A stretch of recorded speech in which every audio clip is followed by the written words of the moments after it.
नमस्कार, एक बार फिर से स्वागत है हमारे चैनल दुर्गा भक्ति मार्ग में। आज मैं आपको आषाढ़ गुप्त नवरात्रि कथा सुनाऊंगी। गुप्त नवरात्रि से जुड़ी प्राचीन और प्रमाणिक कथा के अनुसार एक बार ऋषि भृंगी भक्तों को दर्शन दे रहे थे।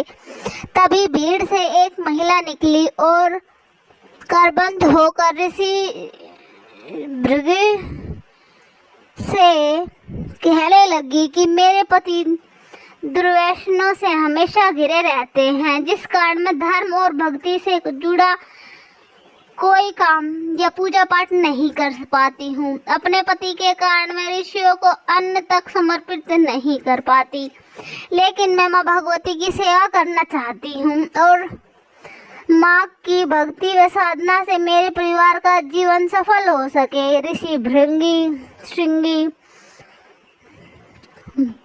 माँ भगवती के प्रति महिला के भक्ति भाव से बहुत प्रसन्न हुए। ऋषि ने महिला को इसके लिए एक उपाय भी बताया। उन्होंने कहा कि चैत्र और आश्विन महीने की नवरात्रि के बारे में मैं तो सभी जानते हैं, लेकिन इसके अलावा भी अन्य 2 नवरात्र आते हैं जिन्हें गुप्त नवरात्रि कहा जाता है। ऋषि ने महिला को बताया कि प्रकट नवरात्रि में माँ दुर्गा ने वैष्णव रूपों की उपासना होती है और गुप्त नवरात्रि में 10 महाविद्यालयों की साधना का महत्व है। इन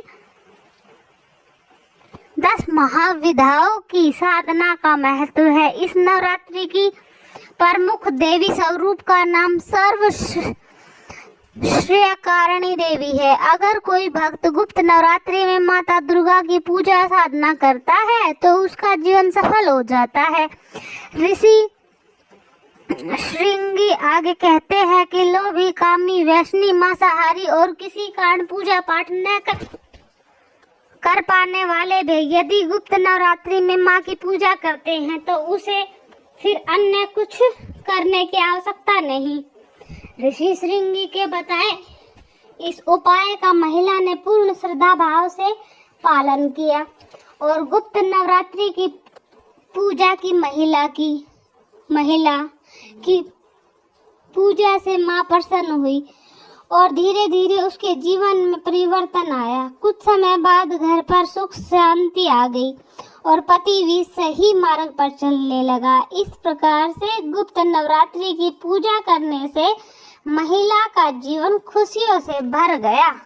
तो ये थी आषाढ़ गुप्त नवरात्रि की कथा। आप सभी को कैसी लगी कमेंट में जरूर बताना। धन्यवाद।